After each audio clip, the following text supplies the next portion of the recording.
राधा माधव कुंज बिहारी जय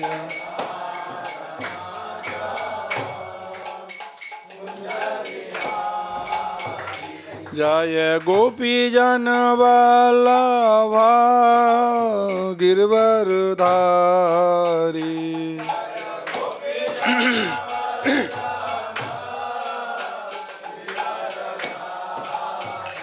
जय गोपी जन वल्लभा गिरवरधारी।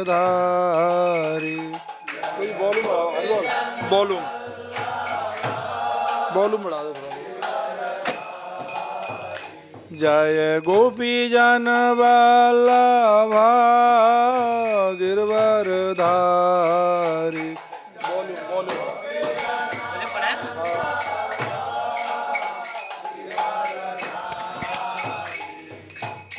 यशोदानंदन व्रज जन रंजन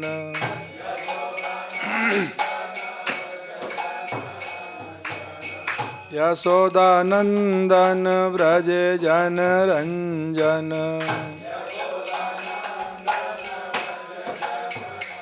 यमुना तीरा वनचारी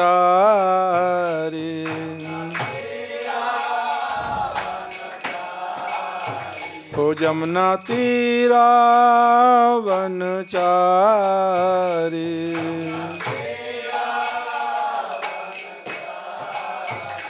जय राधा माधव कुंज बिहारी जय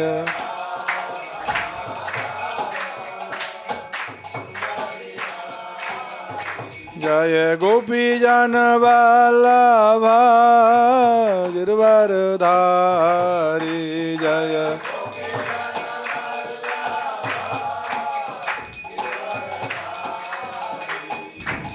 यशोदानंदन व्रज जन रंजन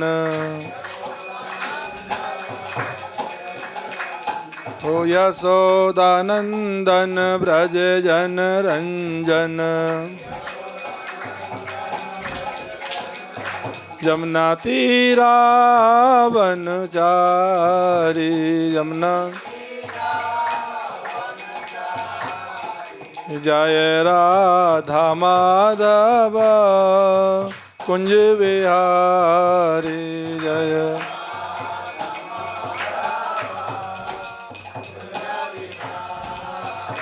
हरे कृष्ण कृष्ण कृष्ण हरे हरे हरे राम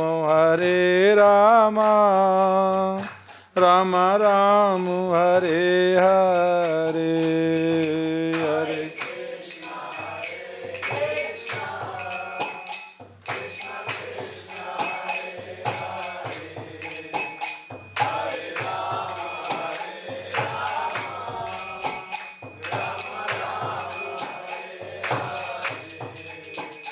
हरे कृष्ण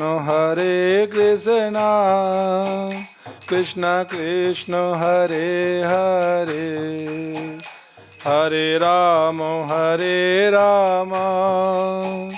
राम राम हरे हरे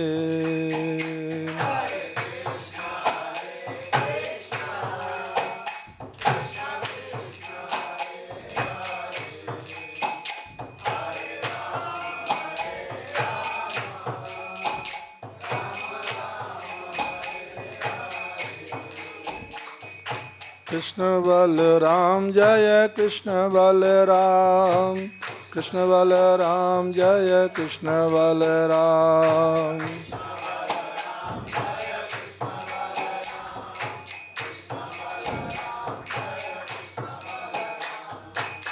राधे श्याम जय राधे श्याम जय राधे श्याम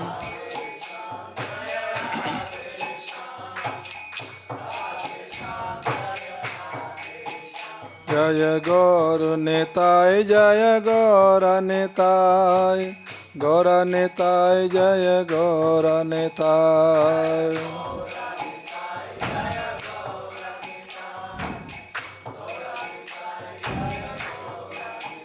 जय गुरुदेवा जय गुरुदेवा प्रभुपाद जय गुरुदेवा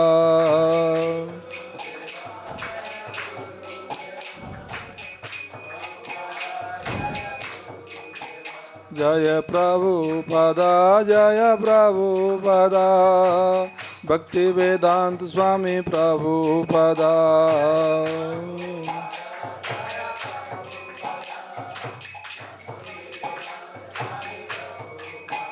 जय प्रभुपादा जय प्रभुपादा भक्ति वेदांत स्वामी प्रभुपादा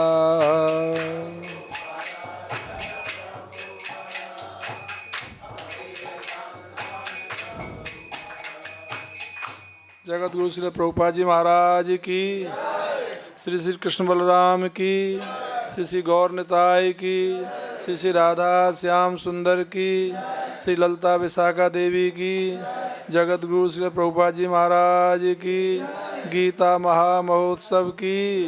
बोल प्रेमानंदे हरि हरि बोल। ओम नमो भगवते वासुदेवाय।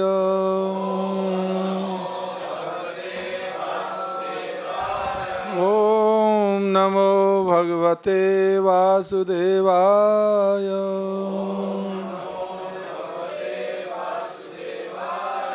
ओम नमो भगवते वासुदेवाय।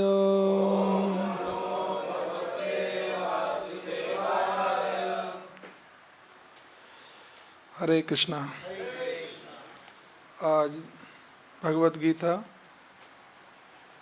7वां अध्याय और श्लोक संख्या 19।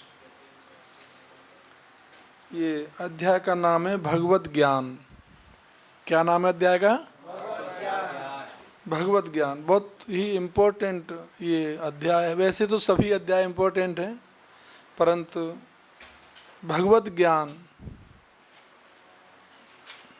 ये बहुत ही महत्वपूर्ण अध्याय। और इसमें जैसा कि बताया कि जो भक्त होते हैं वो भगवान की शरण में आते हैं, अभक्त होते हैं जो भगवान की शरण में नहीं आते। तो इसमें 15वें श्लोक में भगवान की शरण में कौन नहीं आता वो बताया गया है। और 16 से लेके 19 तक ये जो 4 16, 17, 18, 19 4 जो श्लोक हैं ये बहुत ही महत्वपूर्ण हैं। इन चारों में बताया गया है कि किस प्रकार से ज्ञान चर्चा करके या ज्ञान को ग्रहण करके भगवान श्री कृष्ण को प्राप्त किया जा सकता है। स्पष्ट रूप से कहा है भगवान ने। तो आज हम 19 में श्लोक की चर्चा करेंगे। बहुनाम जन्म नामन्ते ज्ञानवान मां प्रपद्यते ज्ञानवान मां प्रपद्यते वासुदेवः सर्वमिति वासुदेवः सर्वमिति समात्मा सुदुर्लभः बहुनाम जन्म नामन्ते ज्ञानवान मां प्रपद्यते वासुदेवः सर्वमिति समात्मा सुदुर्लभः बहुनाम जन्म नामन्ते ज्ञानवान मां प्रपद्यते वासुदेवः सर्वमिति समात्मा सुदुर्लभः। प्रभु जी। बहुनाम जन्म नामन्ते ज्ञानवान मां प्रपद्यते वासुदेवः सर्वमिति समात्मा सुदुर्लभः। बहुनाम जन्म नामन्ते ज्ञानवान मां प्रपद्यते वासुदेव सर्वमिति समात्मा सुदुर्लभ बहुनाम जन्मनामन्ते ज्ञानवान मां प्रपद्यते वासुदेव सर्वमिति समात्मा सुदुर्लभ बहुनाम जन्मनामन्ते ज्ञानवान मां प्रपद्यते वासुदेवः सर्वमिति समात्मा सुदुर्लभ। माताजी बहुनाम जन्मनामन्ते ज्ञानवान मां प्रपद्यते वासुदेव सर्वमिति समात्मा सुदुर्लभ जन्मनामन्ते ज्ञानवान मां प्रपद्यते वासुदेव सर्वमिति समात्मा सुदुर्लभ। शब्दार्थ जी जी। बहुनाम जन्मनामन्ते ज्ञानवान मां प्रपद्यते वासुदेव सर्वमिति समात्मा सुदुर्लभ। बहुनाम अनेक, जन्म नाम जन्म तथा मृत्यु के चक्र के अंते अंत में, ज्ञानवान ज्ञानी, माम मेरी, प्रपद्यते शरण ग्रहण करता है।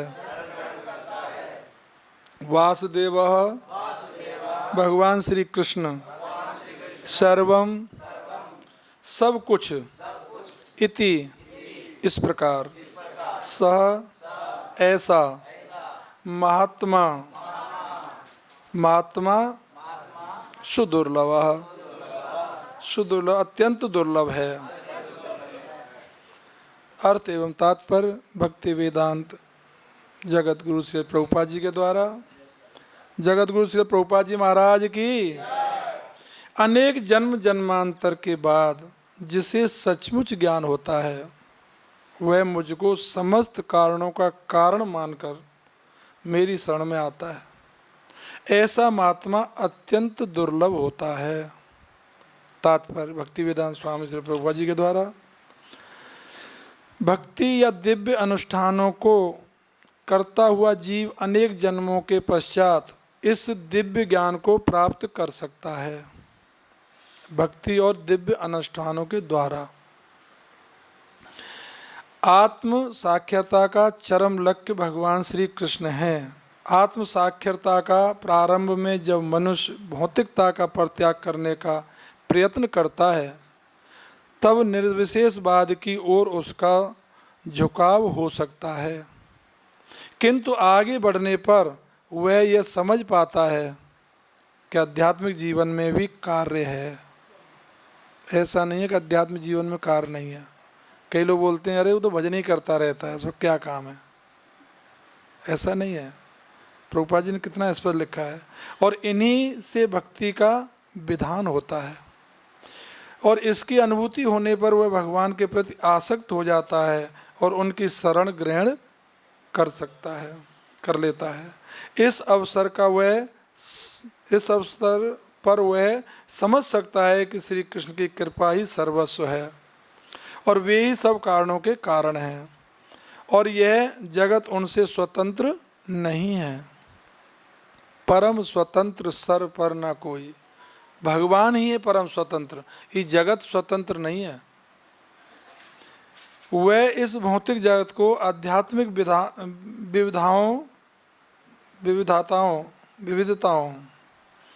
आध्यात्मिक विविधताओं का विकृत प्रतिबिंब मानता है और अनुभव करता है कि प्रत्येक वस्तु का परमेश्वर श्री कृष्ण से संबंध है। इस प्रकार वह प्रत्येक वस्तु को वासुदेव श्री कृष्ण से संबंधित समझता है, सभी वस्तुओं को। इस प्रकार की वसुदेवमयी व्यापक दृष्टि होने पर भगवान श्री कृष्ण को परम लक्ष्य मानकर शरणागति प्राप्त होती है। ऐसे शरणागत महात्मा बहुत दुर्लभ हैं। इस श्लोक की सुंदर व्याख्या श्वेता श्वेतर उपनिषद में की गई है। सहस्त्र शीर्षः पुरुषः सहस्राख्यः सहस्रपातः स भूमिं विश्वतो वृत्वा त्यातिष्ठद्दशाङ्गुलं पुरुषः एवेदं सर्वं यद्भूतं यच्च भव्यम् उतामृतत्तस्येषानो यदन्निनाथ रोहति। छांदोग्य उपनिषद में कहा गया है कि न वै वाचो न चक्षुषु न श्रोताणि न मानसीत्या चक्षते प्राणिति एवा चक्षते प्राणो हि वेतान सर्वाण भवन्ति। जीव के शरीर की बोलने की शक्ति, देखने की शक्ति और सुनने की शक्ति और सोचने की शक्ति ये प्रधान नहीं है। समस्त कार्यों का केंद्र बिंदु तो यह जीवन प्राण है। इसी प्रकार भगवान वसुदेव या भगवान श्री कृष्ण ही समस्त पदार्थों में मूल सत्ता है। इस देह में बोलने, देखने, सुनने, सोचने आदि की शक्तियां हैं, किंतु यदि वे भगवान से सम्मत ना हों तो सभी व्यर्थ हैं। और वासुदेव सर्वव्यापी हैं, प्रत्येक वस्तु वसुदेव हैं। अतः भक्त पूर्ण ज्ञान में रहकर शरण ग्रहण करता है। तुलनार्थ भगवत गीता 7:17 तथा 11:40। भक्ति वेदांत तात्पर्य पूर्ण हुआ। ओम अज्ञानतिमिरान्धस्य ज्ञानाञ्जनशलाकया चक्षुरुन्मीलितं येन तस्मै श्रीगुरवे नमः। श्रीचैतन्यमनोभीष्टं स्थापितं येन भूतले स्वयं रूप कदा मह्यं ददाति स्वपदान्त। वन्दे अहं श्रीगुरो श्रीयुतपदकमलं श्रीगुरून् वैष्णवांश्च श्रीरूपं साग्रजातं सगण रघुनाथान्वितं तं सजीवं सावधूतं सावधूतं परिजनसहितं कृष्णचैतन्यदेवं श्रीराधाकृष्णपादान् सगललता श्रीविशाखान्वितांश्च। हे कृष्ण करुणा सिंधु दीनबन्धो जगत्पते गोपेश गोपिकान्त राधाकान्त नमोस्तुते। तप्त कांचन गौरांगी राधे वृंदावनेश्वरी वृषभानुसुते देवी प्रणमामि हरिप्रिये। वाञ्छाकल्पतरुभ्यश्च कृपा सिन्धुभ्येव च पतितानां पावनेभ्यो वैष्णवेभ्यो नमो नमः। जय श्री कृष्ण चैतन्य प्रभो नित्यानंद श्री अद्वैत गदाधर शिवासादि गौर भक्तिवृंदा। हरे कृष्णा कृष्णा कृष्णा हरे हरे हरे राम राम राम हरे हरे। हरे कृष्णा। हम लोग भगवत गीता का अध्ययन कर रहे हैं। बहुनाम जन्मनाम अन्ते। अर्जुन से भगवान कह रहे हैं, हे अर्जुन, बहुनाम जन्मनाम अन्ते ज्ञानवान माम प्रपद्यते। ज्ञानवान जो व्यक्ति होते हैं वो मेरी शरण ग्रहण करते हैं। कब करते हैं? बहुनाम जन्मनाम अन्ते। इस मनुष्य शरीर में बहुत जन्म लेने के बाद वो जो जन्म लेता है वो अंत समय होता है, अंतिम समय, अंतिम जन्म होता है। उस अंतिम जन्म में वो समझ पाता है। क्या समझ पाता है? बहुनाम जन्म नाम अंते, बहुत जन्म जन्मांतर के अंत में। कितने लाख योनि है मनुष्य की? 4 लाख योनि है। 4 लाख योनि में बहुनाम जन्म नाम अंते, बार बार जन्म। सभी 4 लाखों में मान लीजिए एक बार भी जन्म लिया तो 4 लाख हो गए। बहुनाम जन्म नाम अंते, ज्ञानवान, बहुत जन्म जन्मांतर के अंत में। अंत का मतलब तो उससे पीछे तो कुछ है नहीं। सभी जन्मों के अंत में जो जन्म है उसमें ज्ञानवान व्यक्ति 84 लाख योनियों में धक्का खा के, साधन करके, भजन करके, सत्संग करके, कहीं ना कहीं से कुछ संग्रह करके ज्ञानवान बनता है। और ज्ञानवान माम प्रपद्यते, वो ज्ञानवान व्यक्ति मेरी शरण ग्रहण करता है। क्यों करता है? कि वो मन में निश्चय कर लेता है, उसको पता लग जाता है मेरे बारे में, क्या कि वासुदेव सर्वमिति, भगवान कृष्ण ही सब कुछ है, ये उसको मालूम पड़ जाता है। और जो ऐसा व्यक्ति जिसको ये मालूम पड़ गया ना ज्ञानवान है, वो व्यक्ति कैसा है? समात्मा सुदुर्लभ, वो है महान आत्मा। आत्मा आत्मा तो हम सभी हैं, लेकिन यह महात्मा प्रयोग किया गया है। समात्मा सुदुर्लभ, दुर्लभ नहीं बोला है, सुदुर्लभ है, बहुत ही कठिन है, अत्यंत कठिन है ऐसा महान आत्मा महात्मा होना जो ज्ञानवान बन जाए। और ज्ञानवान व्यक्ति ही मुझको समझ सकता है, किससे? कि मैं वासुदेव सर्वमिति, कि मैं ही सब कुछ हूं। इस बात को ज्ञानवान व्यक्ति समझता है। क्यों? कि मुझे समझने के लिए तत्व से जाना जाता है। One who knows transcendental nature of my appearance. मेरे जन्म कर्म दिव्य हैं और वो मेरे बारे में जान रहा है, ज्ञानवान है। मेरे बारे में जानना साधारण बात नहीं है। क्यों? मैं कौन हूं? जब मेरे क्या है? जन्म कर्म च में दिव्यम एवं यो वेति तत्वतः, तत्व से मुझे जाना जाता है। हर व्यक्ति मुझे नहीं जान सकता, जो जान जाता है वो ज्ञानवान है। और फिर जब ज्ञानवान बन गया वो जान गया, और कब जानेगा? बहुनाम जन्मनाम अंते, बहुत जन्म जन्मांतर के अंत में जो जन्म हुआ, जन्मों के अंत में जो जन्म हुआ, उस जन्म में वो ज्ञानवान बन के मुझे समझ पाया तत्व से, कि मैं तत्व से मुझे जाना जाता है। और मुझे जो जान जाता है किससे? तत्व से, कि मेरे जन्म और कर्म दिव्य हैं, इस चीज को जान जाता है। वो जान जाता है कि वासुदेव सर्वमिति, केवल भगवान कृष्ण ही सब कुछ हैं, आगे भी पीछे भी ऊपर भी नीचे भी। तो ज्ञानवान हो गया, तत्व से जान गया, तो क्या होता है? त्यक्ता देहम पुनर्जन्म, वो इस देह का त्याग करके नेति मामेति स्वर्जन, वो फिर दोबारा जन्म नहीं लेता। इट मीन्स लास्ट जन्म हो गया, अंते जन्म नाम अंते। अर्थात ये मनुष्य का जो जन्म है, और इसमें भी जो ज्ञानवान व्यक्ति है, उसका जन्म अंतिम जन्म है।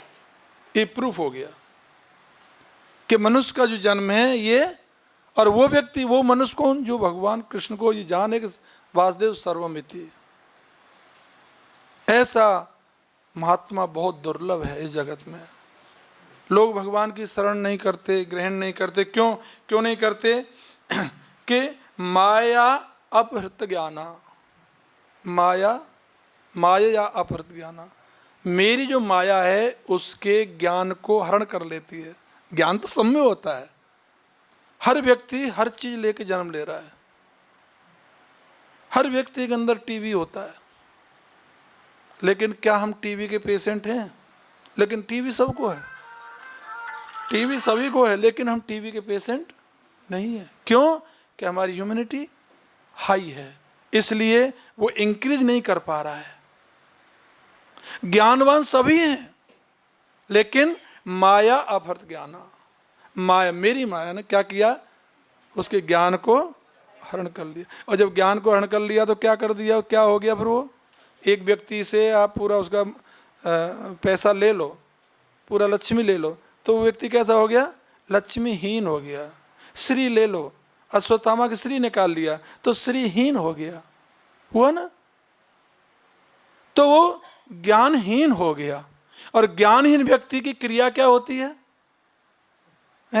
आसुरीम भावम आश्रिता, वो आसुरी भाव के आश्रित हो जाता है। जो ज्ञानहीन व्यक्ति है वो आसुरी भाव के आश्रित हो जाता है। आसुरी कौन है? What do you mean by आसुरी? असुर कौन है? आसु माने प्राण और रा माने पोषण। जो व्यक्ति प्राण पोषण में लगा हुआ है, जो व्यक्ति इंद्रिय तृप्ति में लगा हुआ है, जो व्यक्ति अपनी टीआरपी बढ़ा रहा है, यूट्यूब में फैला रहा है अपना पूरा प्रचार, जो व्यक्ति जगह जगह फोटो ले रहा है, खींच रहा है, फिर डाल रहा है, वो भक्ति नहीं है। समझ रहे हो ना? प्रचार। आंसू अपने प्राण पोषण में इतना लायक आ गए, भाई आप भी लायक कर दो भाई, एक भला हो जाएगा। कई बार ऐसा आता है मैसेज। तो इसका मतलब क्या हुआ? इसका मतलब सीधा सीधा ये है कि वो आसुरी प्रवृत्ति धारण कर लिया उसने, प्राण पोषण में वो लग गया। वो आसुरी, असुर के कोई सिंह थोड़े होते हैं, हम ही तो होते हैं। वो हमारी क्रिया बदल जाती है, क्रिया के कारण हम असुर बन गए, सुर बन गए, हम भक्त बन गए, मुनि बन गए, महात्मा बन गए। हम अपनी क्रिया से ही तो आईएएस, पीसीएस, आईपीएस बनते हैं और चपरासी बनते हैं। ज्ञान अर्जित करके ही तो बनते हैं। तो फिर क्या है? वो कह रहे हैं कि दुष्कृतनो, वो फिर उसके बाद क्या करता है? असुर बन जाता है तो पापी बन जाता है, पाप कर्म करता है। मूढ़ा, नरधमा, नरों में अधम, नीच व्यक्ति बन जाता है। और अर्जुन ऐसा व्यक्ति बनने के बाद जब हम ये गुण आ जाते हैं, जब ये आवरण उसमें आ जाता है, जब ऐसा वो आभूषण धारण कर लेता है, तो नामाम प्रपद्यते, वो मेरी शरण में नहीं आता। इसलिए बचाव करना बहुत जरूरी है। तो ये भगवान कहते हैं ऐसा बहुनाम जन्म नामंते, बहुत जन्म जन्मांतर के बाद व्यक्ति मेरी शरण में आता है। मैंने कई बार इशारा दिया है, भगवान कहते हैं गीता में, कई बार मैं कोड करता हूं, ज्ञानवान पकड़ लेता है बात को। कहते हैं नैनो ही नैनो में किया इशारा। वो नैनो की भाषा समझते हैं कि वो क्या बोल रहा है। एक व्यक्ति से कहा मेरे भागवत का प्रोग्राम चल रहा है, आपका एक छोटी बच्ची है, मैं उसको कृष्णा बना दूं? वो नहीं वो यहाँ नहीं है। सामने वाले ने मना कर दिया, यहाँ नहीं है वो। अरे भाई वो सुंदर कन्या थी, अच्छी लगती, थोड़ा नहीं है ही नहीं तो क्या करें। और वो जब चलने लगे तो कन्या पीछे से आवाज, पापा पापा। वो लौट के आया, अरे बोल कन्या की आवाज आ रही है, कन्या तो है अंदर, आवाज आ रही है, दे दो ना बाबूजी। बोले दारा, कन्या की भाषा समझता है, मेरी भाषा नहीं समझता। मैं जब मने कर रहा हूं, मेरी भाषा नहीं समझ रहा है, और कन्या की समझ रहा है। छोटी कन्या 1.5-2 साल की है। क्या मतलब हुआ कि भगवान इशारा देते हैं लेकिन भक्त पकड़ लेता है। ये क्या कह रहे हैं? अभक्त के ऊपर होके निकल जाता है, वो शोर मचाता तब भी ऊपर होके निकल जाता है। इसलिए ज्ञानवान माम प्रपद्यते, भगवान बार बार इशारा दिए, कई बार कहे कि जन्म जन्मांतर के अंत में ये जन्म मिलता है मनुष्य का। ये मनुष्य जन्म कहते ना, बड़े भाग्य मानस तन पावा, सुर दुर्लभ सदग्रंथ ही गावा। ये मनुष्य का जन्म इतना साधारण नहीं है भाई। हम लोग वास्तव में बहुत भाग्यशाली हैं जो हमको ये जन्म मिला। और ये अंतिम जन्म है भगवान को प्राप्त करने का। अंतिम में भगवान ने मनुष्य जन्म दिया ही उसको प्राप्त करने के लिए, भगवत प्राप्त करने के लिए दिया है। भगवान गीता में कहते हैं यम यम वापी स्मरण भावम त्यजंतन्ते कलेवरम। इस कलेवर को जब तू त्यागेगा ना, तो जो जिसका तू चिंतन करेगा, फिर इशारा दे रहे हैं यम यम वापी, जिस जिस भाव का चिंतन करेगा उसी भाव को प्राप्त करेगा। मेरे भाव का चिंतन करेगा, उसमें मैं भी तो इंक्लूड हूं, कह रहे हैं ना डायरेक्ट, तो तू मुझे प्राप्त करेगा इस मनुष्य जन्म में। ये अंतिम जन्म है मनुष्य का। भगवान के कथन अनुसार वो वचन दे रहे हैं कि पूरे जीवन तू यम यम वापी स्मरण, तू पूरे जीवन मेरा स्मरण कर, भाव से मैं तुझे मिलूंगा। क्योंकि मैंने तुझे मुझे प्राप्त करने के लिए बनाया है। ये मेरा लोभ है कि मैंने तुझे, क्योंकि अपने बच्चा घर से बाहर निकल जाता है ना, बड़ा दुख होता है उसको, कष्ट होता है। तो तू बहुत दिन का निकला है, किस किस कंट्री में गया, किस किस देश में गया, किस किस जाति में गया, किस किस भेष में रूप में रहा, गधा घोड़ा बिल्ली बंदर सबका आनंद ले चुका है तू। मैं तड़प रहा हूं तुझसे मिलने के लिए। क्योंकि तू मेरा अंश है, मैं पिता हूं तेरा। तो भगवान इशारा दे रहे हैं कि तू मेरे भाव से तू मुझे भजेगा तो मैं तुझे मिल जाऊंगा। इसलिए मनुष्य का जन्म, क्यों मनुष्य ही भाव से भज सकता है। और पूरा जीवन जब निकल गया ना, तो फिर भगवान कहते हैं अंत काले च माव्यम स्मरण मुक्ता कलेवरम। और अगर तू पूरे जीवन भी तुझे कोई संग नहीं मिला, किसी शर्मा जी का संग नहीं मिला या वर्मा जी का संग नहीं मिला है, तो अंत समय में तू केवल एक मेरा नाम भी ले लेगा, मरते समय एक बार बोल देगा कृष्णा कृष्णा, मैं आ जाऊंगा वहां पे और तुझे अपने धाम ले जाऊंगा। इस कितनी गारंटी दिया है, आप थोड़ा कल्पना करो। भगवान कितना कोड कर रहे हैं, कितना इशारा दे रहे हैं, बार बार इशारा दे रहे हैं। जैसे भीम को इशारा दिया जब जरासंध को मारा, बार बार इशारा दे रहे हैं, लेकिन वो समझ नहीं रहा है। वो दांतन को चीरते कि चीर दे, चीर दिया, उसने चीर दिया, फेंक दे, फेंक दिया, फिर जुड़ गए, फिर चीरा, फिर कितने बार इशारा दिया। इशारा देते हैं भगवान। जब देखा कि ये नहीं समझ रहा, भीम थोड़ा बुद्धि का इतना तेज नहीं था जितना अर्जुन था, तब उन्होंने चीर करके इधर उधर जब फेंका तो अरे बाप रे, इधर फेंकना है। तो भगवान इशारा देते हैं अपने भक्त को, लेकिन हम समझ नहीं पाते उस चीज को। तो भगवान कहते हैं कि जो ज्ञानी भक्त है वो ही मेरी शरण में आता है, ज्ञानवान माम प्रपद्यते। अब यहाँ प्रश्न उठा कि जो और 4 प्रकार के जो भक्त हैं, 3 प्रकार के, अर्थार्थी, आर्त और जिज्ञासु, वो भी तो सत्कर्म करके यज्ञ दान पुण्य आदि करके ज्ञानवान बन सकते हैं? वो नहीं, उनका जन्म अनिवार्य है भगवान कहते हैं। कारण क्योंकि वो सकाम भक्ति कर रहे हैं। आप भंडारा भी कर रहे हैं तो उसको पहले फोटो बना रहे हैं, वीडियो बना रहे हैं, मैंने वहां भंडारा किया, इतने लोगों को, इतनी गायों को चारा डाला, मैं 16 माला जप करता हूं, एकाग्रचित होकर सुबह ही कर देता हूं। नहीं, भजन भोजन ये बताए नहीं जाते। जो गुरु महाराज ने आदेश दिया करो, प्रचार करो, समझाओ उसको, तुमको भी यही करना चाहिए। प्रचार अलग विषय है और अपनी क्रिया बताना अलग विषय है। तो वो क्या है, सकाम में कन्वर्ट हो जाता है। पहले तो दुर्लभ है मनुष्य, उसको भगवत प्राप्ति हो ही नहीं रही है, उसको भगवान की शरण मिल ही नहीं रही है, और मिल भी जाए तो सकाम भक्ति, जन्म बार बार, खूब भजन कर रहे हैं, बेटा हो जाएगा तेरा, तू 40 दिन में इस्कॉन की मंगला चला जा, हैं? हाँ, और वो 40 दिन मंगला आ गया, बच्चा नहीं हुआ, तो उसके आ रहे ये भी सब ऐसा ही है। भक्ति तो किया, जब भी किया, महाराज गुरु महाराज के पास बैठ के कीर्तन में आनंद लिया, नाचा कूदा, लेकिन फल नहीं मिला उसको। अरे भाई, मंगला का फल तुमको पुत्र देना थोड़ी है, भगवत गीता पढ़ने का फल ये थोड़ी है, वो थोड़ी है। इसका क्या फल है ये कथनीय नहीं है, ये वाणी का विषय नहीं है कि भक्तों का संग और उनका क्या है।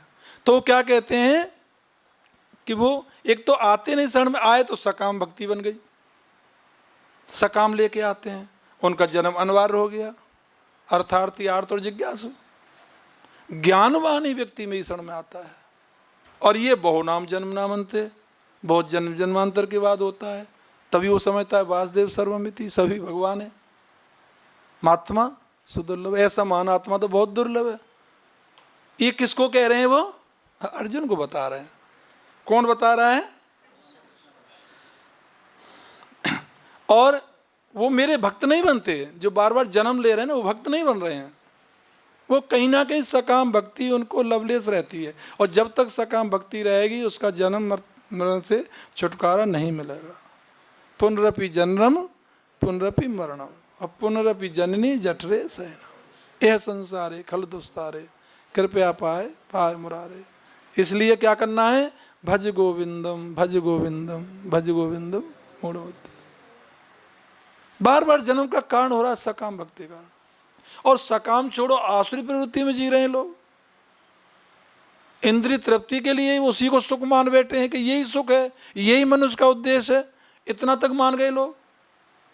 लेकिन वो मेरी भक्ति करता है, मद भक्ता यान्ति मामकम, मेरा भक्ति ही मुझे प्राप्त कर सकता है और कोई मुझे प्राप्त नहीं कर सकता।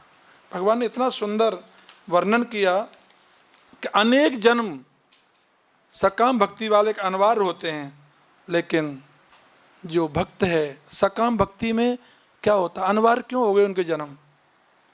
क्योंकि जो उनका साधन है भक्ति का, वो साधन कैसा रह गया उनका? उनका जो साधन है वो शिथिल हो गया। जो सकाम भक्ति वाला जो साधन है वो डगमगा गया, कमजोर पड़ गया, इसलिए उसे उतनी पावर नहीं मिली कि वो भगवान का भक्त बन सके। उसकी पावर सकाम भक्ति के कारण, सकाम होने के कारण शिथिल हो गया उसका साधन। जैसे अभी आपने देखा होगा एक प्लेन क्रैश हुआ अहमदाबाद में, तो जो पायलट था उसने क्या बोला, एक इमरजेंसी कॉल होती है, मैडे कॉल कहते हैं इसको, mayday mayday mayday, no power, no thrust, unable to lift, इतना बोल दिया, नो थ्रस्ट।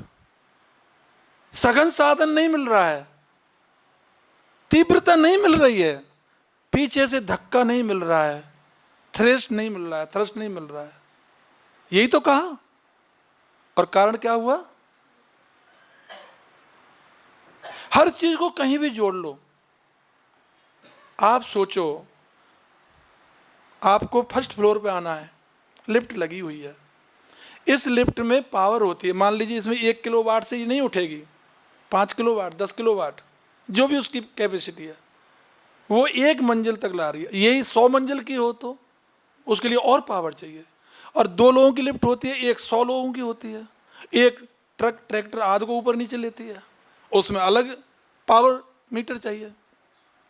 जब हम, अब मैं क्यों कह रहा हूँ आपको समझ में आ रहा होगा, जब हम एक छोटे से डिस्टेंस तय करने के लिए, एक हाइट तय करने के लिए 5 किलोवाट, 10 किलोवाट, एक पावरफुल जो 25 हॉर्स पावर की मोटर प्रयोग कर रहे हैं या 50 हॉर्स पावर की मोटर प्रयोग कर रहे हैं, वो हमें हमारे 10 मंजिल, 20 मंजिल, 50 मंजिल पर पहुँचा रही है। और ये कितना ऊंचा है, हमें कितना दूर जाना है, कितनी पावर चाहिए, कितना थ्रेस्ट चाहिए हमको। तो साधन अगर शिथिल हो गया तो गिर जाएंगे ना, इसलिए तीव्र साधन चाहिए, और तीव्र साधन से ही भगवत धाम और भगवान के पास जाया जा सकता है। आप मेरी बात समझ रहे हैं ना? सघन यहां हम लोग जो नहीं पहुंच पा रहे ठाकुर जी के पास, भगवान के पास, उसका कारण है, कहीं ना कहीं कारण खोजो। साधन नहीं मिल रहा है, शिथिल हो रहे हैं अपने साधन में, कमजोर पड़ रहा है, डगमगा रहा है वो साधन, साधना कहीं ना कहीं लूज हो रही है। इतना आसान थोड़ी है। तुम जब IAS का टेस्ट दे कितना रात दिन पढ़ते हैं, और आप 4 बजे खर्राटे लेते रहो, भगवान को प्राप्त कर लोगे? हैं 8 बजे तक सो के जग रहे हो, तुम बोलोगे भगवान क्यों नहीं प्राप्त हुए? नहीं, ये भी कठिन तपस्या है। इसलिए, और ये जो तीव्र साधन कब बनता है भगवान पास जाने का? प्रेम और श्रद्धा अगाध होनी चाहिए। प्रेम और श्रद्धा जहां टूटी वहीं साधन शिथिल बना। अटूट श्रद्धा होनी चाहिए और अटूट ही कृष्ण के साथ प्रेम होना चाहिए, तभी आपको तीव्र साधन मिलेगा वहां पहुंचने का। कई बार देखा है लोगों को पहले तो साधन ही नहीं मिल रहा है भजन करने का, और साधन मिल भी गया तो सकाम में कन्वर्ट हो गए। और कई लोग ऐसे भी हैं जिनको गुरु भ्रमित कर देते हैं, अरे मेरे आश्रम में सेवा करो, यही तो भजन है, बस गाय रखी हुई इसकी सेवा करते रहो, चारा लाओ, कहीं से भी लाओ, डोनेशन लाओ, यही तो सेवा है, मेरी सेवा करो, गुरु सेवा, गुरु ब्रह्मा गुरु विष्णु। हाँ, तो कुछ लोग ऐसे होते हैं जो भ्रमित कर देते हैं शिष्य को। जैसे गुरु 3 प्रकार के, मैं 1-2 बार और भी बताया था, 3 प्रकार के गुरु। एक होता है पत्तल जैसा, एक होता है पत्थर जैसा। पत्तल समझते हो, प्रसाद लेते हैं, और एक होता है पत्थर जैसा, एक होता है लकड़ी जैसा, उसका भी सिमेट्री है लकड़ी जैसा। तो पत्थर जैसा गुरु कैसा है कि जल में डालो डूब जाएगा।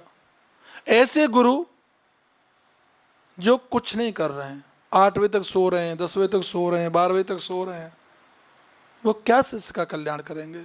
हम वृंदावन में देखा गया है, जहाँ हम लोग रह रहे हैं वहीं देखा गया है चारों तरफ।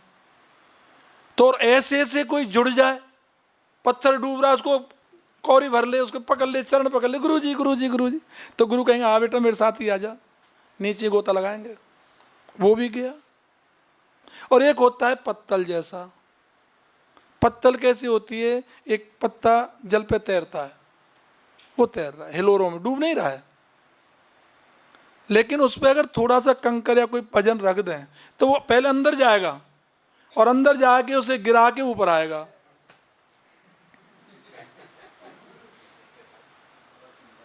तो ऐसा गुरु जो आप तो भजन कर रहा है, साधन कर रहा है, लेकिन शिष्य को नहीं बता रहा है बिल्कुल भी कि तुमको, उसको तो यही बता रहा है तो बस इसकी सेवा करता है, मेरे कपड़े धोता रहे और आश्रम में झाड़ू पोछा, क्योंकि नौकर भी मिलना बड़ा मुश्किल है आजकल, वो करता रहे।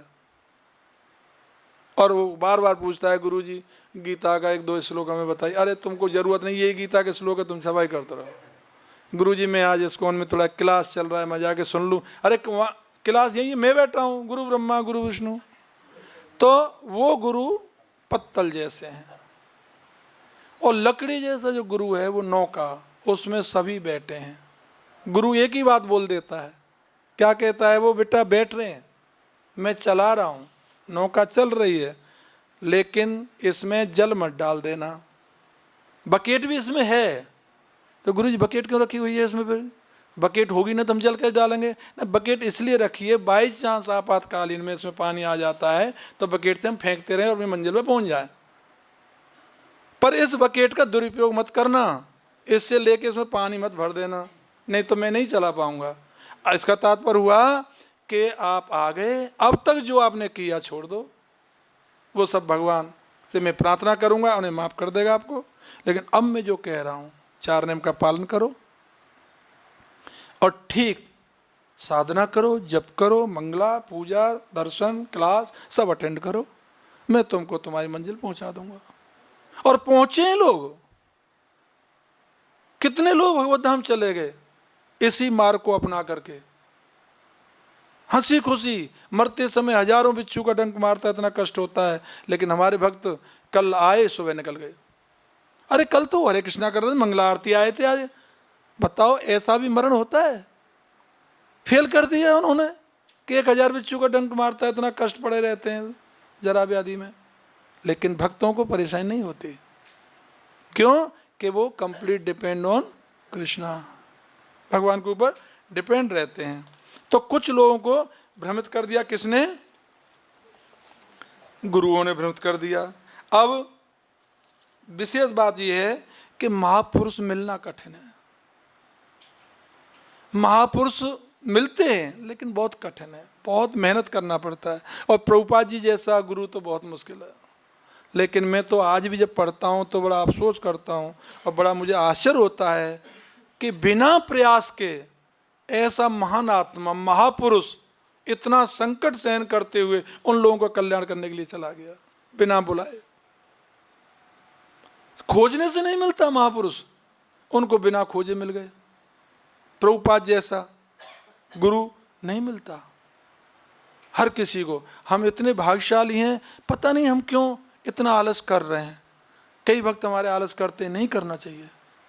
हम ऐसी जगह पे आ गए हैं कि भगवत धाम बिल्कुल जो संसार का जो सागर का जो किनारा है, हम किनारे पे आ गए, एकदम किनारे पे खड़े हुए हैं।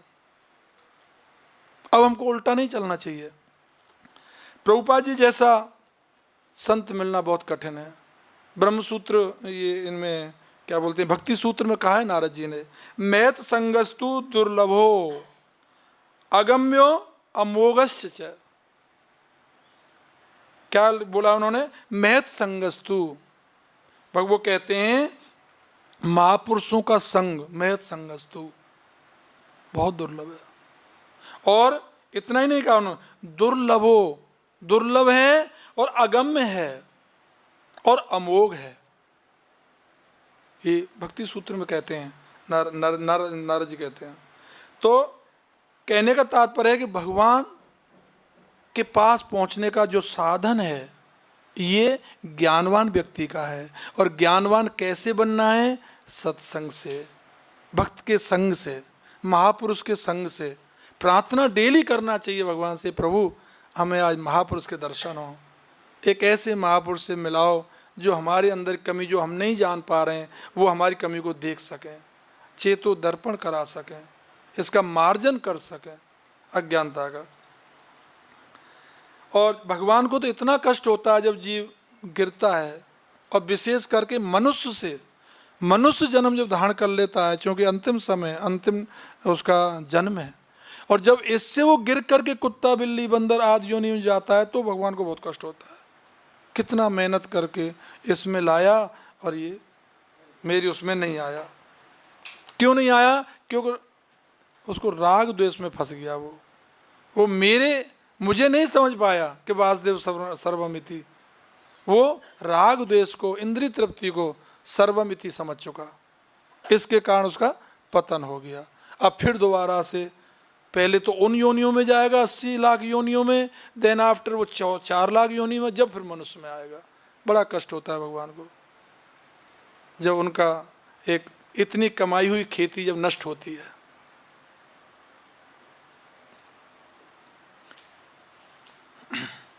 भगवान ने इसी मनुष्य को ही केवल भगवत प्राप्ति के लिए अधिकार दिया है।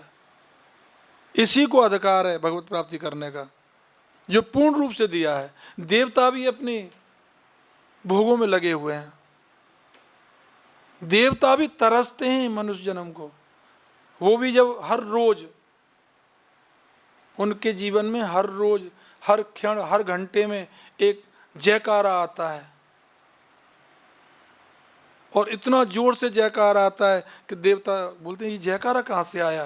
क्या ना एक व्यक्ति भगवत धाम चला गया मृतलोक से, उसका जयकारा लग रहा है। कीर्तन के साथ मंडल जा रहा है, कीर्तन करते हुए कहाँ? शमशान भूमि जा रहा है, जमुना जी किनारे। वो कीर्तन की धुनी पहुंच रही है देवताओं के पास। देवता देखते कौन है? हर घंटे में, हर आध घंटे में, हर एक उनका घंटा बड़ा होता है। इसी मृतलोक से मनुष्य भगवत धाम जा रहा है साधन करके, क्योंकि भगवान ने मनुष्य को बनाए अपने धाम जाने के लिए। और भगवान कहते हैं इतना ही नहीं है, अगर कोई व्यक्ति भक्ति करे तो कहते हैं अपि चेतु सुदुराचारो। दुराचार व्यक्ति हो, दुष्ट हो, नीच हो, किसी भी जाति में हो, अधम से अधम हो, नराधम हो, हैं, दुष्कृतनो हो, कैसा भी व्यक्ति हो, अगर वो मेरी भक्ति में लग गया है तो मैं उसे गिरने नहीं देता। और कहते हैं अर्जुन अब घोषणा कर दो, डंका की चोट पे कहते हैं घोषणा करो अभी, ना में भक्त प्रणश्यति, और करते ही घोषणा। अब इससे ज्यादा क्या गारंटी लें वो? और इतना ही नहीं है, इस पे भी सबर नहीं हुआ अर्जुन की बात कह के। चलो अर्जुन ने कह दिया ना में भक्त प्रणश्यति, ये तो घोषणा कर दिया मेरे भक्त का अर्जुन कभी विनाश नहीं होता, फिर भी भरोसा नहीं किया। तो खुद कह रहे हैं, क्या कहा? सर्वधर्मान परित्यज्य मामेकम शरणम अहम त्वं सर्व पापे, मैं तुमको सब पापों से मुक्त कर दूंगा, आप आओ मेरी शरण में। यानी मनुष्य को ही कह रहे हैं वो कि पापों से मुक्त कर देंगे, मेरे भक्त का विनाश भी नहीं होता, यम यम वापी ईश्वर भावम, इतना भी कर लेगा। नहीं तो अंत समय में एक बार कह देगा कृष्णा, हे कृष्णा। हमारे भक्त को जो ठोकर लगती है, गिरता तो क्या? कृष्णा। बैठते हैं तो कृष्णा, जगते हैं तो कृष्णा, उठते हैं तो कृष्णा। वो चोट तो एक दिन लगनी ही है, जिस दिन शरीर छूटेगा तो मुख से निकल जाए कृष्णा, हो गया बल्ले बल्ले। तो श्रवण भेद नहीं होना चाहिए। हम यहाँ सब लोग बैठे हैं, कई लोग तो बहुत अच्छे श्रवण कर रहे हैं, कई लोगों का मन सेवा में लगा हुआ है, कई लोगों का मन इधर उधर भाग रहा है, इधर उधर भी बहुत। लेकिन मन एकाग्रचित होकर के अगर सत्य में देखा जाए और पाठ जो हो रहा है उसका अध्ययन किया जाए, 100%, 100 में तो 100 मार्क्स आपको मिलेंगे, भगवत धाम जाओगे, रोक नहीं सकता कोई। गोकर्ण जी महाराज ने कथा किया, धुंधकारी ने सुना, 7 दिन में भगवत धाम। बांग्मय स्वरूप है भागवत जी, ये तो भगवान की वाणी है, साक्षात भगवान से सुन रहे हैं। कोई संदेह है? जब संदेह हुआ गोकर्ण महाराज, भाई ऐसे कैसे हो जाएगा, हैं? सब लोग कथा सुन रहे हैं, इतने लोग यहाँ बैठे हैं सोफा पे, कुर्सी पे, चेयर पे, और तुम अकेले चले गए, अकेले विमान आ गया? नहीं, ऐसा थोड़ी होगा। तो बोले महाराज मैं माफ़ी चाहता हूँ महाराज, मुझे मालूम है आप मुझे रोक लोगे, मुझे मालूम है। क्यों? जो व्यक्ति भगवत धाम पहुँचा सकता है वो रोक भी सकता है। तो मुझे पे कृपा करो, मुझे रोकना मत, मुझे जाने दो। नहीं, मुझे कारण बताओ, क्या कारण है? आप अकेले क्यों जाएंगे?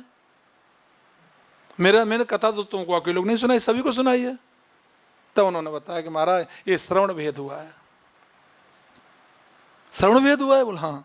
अगर ये मेरी तरह एकाग्रचित होकर के सुनते तो शायद इनको भगवत धाम जाने के लिए भगवान इनको इनवाइट करते और इनके लिए विमान आता। अच्छा, तो ठीक है। आसन से उठे नहीं, तत्काल 7 दिन के लिए फिर सप्ताह रखा गया। और फिर उसके बाद में जब जयकारा लगा 7वें दिन, बोलो कृष्णचंद्र भगवान की, तो वायुमंडल में विमान ही विमान छाए पड़े थे। कुत्ता, बिल्ली, बंदर, ये वो सब के लिए अलग अलग विमान थे। और विमानों में सब लोग तुरंत बैठ गए। क्यों? भगवत धाम कौन नहीं जाना चाहता है? अब गोकर्ण जी महाराज ने देखा कि अरे ये सब लोग बैठ गए और सब लोग जा सकते हैं, मैं बैठा हूं यहीं पे, मेरे लिए कोई साधन नहीं। तो उन्होंने सबको रोका, रोको भाई रुको, ये क्या है भाई? अरे पहले घटना हुई, वो अकेला चला गया, अब हुई, अब आप सब लोग जा रहे हैं, मैं अकेला यहाँ क्या करूँगा? फिर ऐसा मैंने ऐसा कौन सा वो किया है अपराध, या ऐसा कौन सा वो कर दिया मैंने जो मैं बैठा रह गया और आप सब जा रहे हैं? है कि नहीं है? और विमान वही देख रहे हैं सबको, सब विमानों में बैठ गए और सब घबरा रहे हैं कि ऐसा ना हो गोकर्ण का विमान धुंधुकारी का विमान रोक दिया, हमारा ना रोक दें कहीं। पावर तो है इनके अंदर। एक को भेजा पहले, उसका वीजा लग गया, अब तो इन्होंने लाइन लग के सबका वीजा लगा दिया, स्टैम्प लगा दिया और टिकट भी स्पॉन्सर कर दिया। उसका भाड़ा तो लगना नहीं है तो पावरफुल। पर सब घबरा गए और गोकर्ण जी महाराज क्या करें? तो गोकर्ण जी महाराज बोले नहीं, आप मुझे बताइए क्या है। अब बोले हम पे तो इसका कोई उत्तर नहीं है। नहीं है तो फिर आप रुको। सब लोग, भगवान प्रकट हुए। बोले गोकर्ण क्या बात कर रहे हैं, मैं तुम्हारे लिए विमान भेजूंगा? अरे विमान तो श्रवण कर्ताओं के लिए है, तुम्हारे लिए। गोकर्ण तू समालिंगा, आलिंगन किया गोकर्ण जी महाराज ने। गोकर्ण जी महाराज आलिंगन करके अपने विमान में बिठाया। तुमने तो वो कार्य किया है जो मैं एक एक व्यक्ति के लिए तरसता हूं कि मेरे धाम आ जाएं, मेरे धाम आ जाएं। तुमने तो इतना बहुमत से मुझे जिता दिया। ये है। और भगवान इतना प्रेम करते हैं, भूखे को भोजन देते हैं, भोजन बन जाते हैं, प्यासे को पानी बन जाते हैं, सांस लेने वाले को हवा बन जाते हैं, उसको सुंदर सीन के लिए साइड सीन बन जाते हैं। ये सब प्रकृति भगवान की तो है। भगवान ने जब सृष्टि की रचना किया, उनके पास कोई साधन नहीं था, बहुत गरीब थे बेचारे। अब बिल्डर, इसके बाद साधन ना हो, कुछ ना हो, क्या करे? और भगवान से अलग कोई चीज है भी नहीं, करें तो करें क्या? तो संसार की जब रचना किया तो भगवान के पास कुछ नहीं था, नो रॉ मटेरियल। जब कुछ नहीं था तो क्या करें? तो अपने आप को, और कुछ है भी नहीं, तो भगवान ने अपने आप को ही संसार बनाया, अर्थात वासुदेव सर्वमिति। ये सब कुछ अन्न जो दे रहे हैं वो भी भगवान बने, जल भी बने, थल भी बने, नव भी बने, पेड़ पौधा बने, प्रकृति बने, सब भगवान का स्वरूप है, भगवान का ही विस्तार है। और इसी विस्तार को हम लोग भोगना चाहते हैं, तो भगवान को कितना कष्ट होगा। अरे तू मुझे ही भोगना चाह रहा है, तू भोगता थोड़ी है। मेरी बनाई चीज मैं अपना विस्तार करके तुझे खुश करने के लिए, एक बेटा के रूप में तुझे खुश कर रहा हूं, तुझे समय पे खाना दे रहा हूं, हवा दे रहा हूं, और तू मुझे ही भोगना चाह रहा है। नहीं, भोगता तो मैं ही हूं अकेला। तो इसलिए ज्ञानवान व्यक्ति इस बात को समझता है। ज्ञानवान माम प्रपद्ये और समात्मा, ऐसा मान आत्मा बहुत दुर्लभ है, इस जगत में मिलना बहुत कठिन है। मिलता है, ऐसा नहीं मिलते। प्रभुपाद को साक्षात उदाहरण है। प्रभुपाद जी महान आत्मा थे, और जो भक्त जो ये जान जाता है, सब महात्मा से दुर्लभ है, जो दुर्लभ महात्मा ये जान जाता है कि वासुदेव सर्वमिति, सब कुछ महात्मा भगवान ही है, वासुदेव ही है सब कुछ, वो फिर पागल जैसा हो जाता है। उसकी स्थिति ऐसी हो जाती है, कभी नाच रहा है, कभी हंस रहा है, कभी कूद रहा है, कभी मस्ती ले रहा है। भागवत में वर्णन है ये, बाग गद गदा द्रवते यस चित्तम, उसकी वाणी रुक जाती है, द्रवते यस चित्तम, चित्त द्रवित हो जाता है उसका, पागल जैसी स्थिति हो जाती है उसकी। रुदत्त विक्षणम हस्ती क्वचित, कभी रोता है रुदंत का, कभी हंसता है। भक्ति की ऐसी स्थिति हो जाती है, क्योंकि संसार की चीज तो अच्छी लग नहीं रही उसको, देख कर अरे क्या कर रहा है, अरे बरा का कूटवासिनी, बेचारे जीवों को जो कूटवासी हो गए हैं उनको देख देख के हंस रहा है। कितने मूर्ख, इतना बढ़िया शरीर मिला और देखो भगवान को प्राप्त नहीं किया, भगवान कितने नजदीक हैं। तो जो वासुदेव सर्वमिति जब हो जाता है व्यक्ति, तो पागल जैसी स्थिति संसार को लगती है, वो पागल नहीं है लेकिन संसार को लगती है कि वो पागल हो गया है। क्यों? कि वो अब महात्मा से ऊपर भी उठ गया, दिव्य आत्मा बन गया, वो महात्मा से ऊपर उठ गया वो। आप सोचो, प्रभुपाद जी ने कितना कुछ सिखाया, सबके लिए सिखाया, सब क्रिया सिखाई। और एक दिन जब भगवान का भोग लग रहा था और जब रसगुल्ला और वो जब जा रहे थे कृष्ण बलराम को भोग लगाने, पुजारी पूछे क्या है ना, भगवान को देखा कृष्ण बलराम के दर्शन हुए रसगुल्ला के अंदर, अरे तुरंत उठा लिया रसगुल्ला और ग्रहण कर लिया, भोग नहीं लगा और रसगुल्ला उठा लिया प्रभुपाद जी ने। अब सोचो, प्रमाणक है।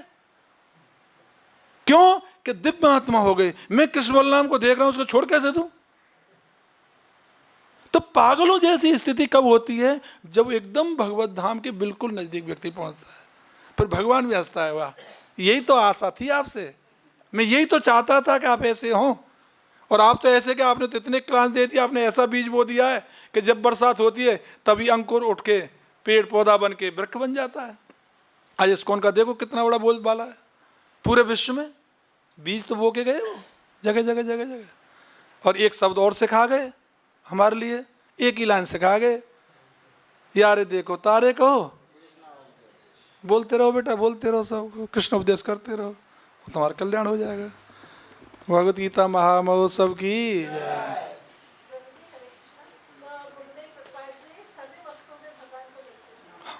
हाँ बिल्कुल बिल्कुल, उन्होंने पायलट जो थे, वो कैप्टन जो जहाज जो चला रहे थे, उसमें कृष्ण को देखा, ये प्रमाण है।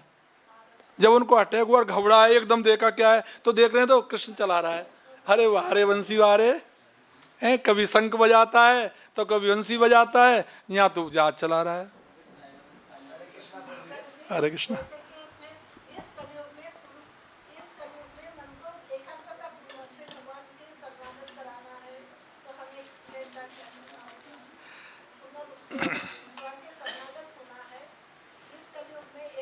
टाइम हो गया बहुत ज़्यादा, चलो मैं बाद में बात कर लेंगे उधर। हरे कृष्ण।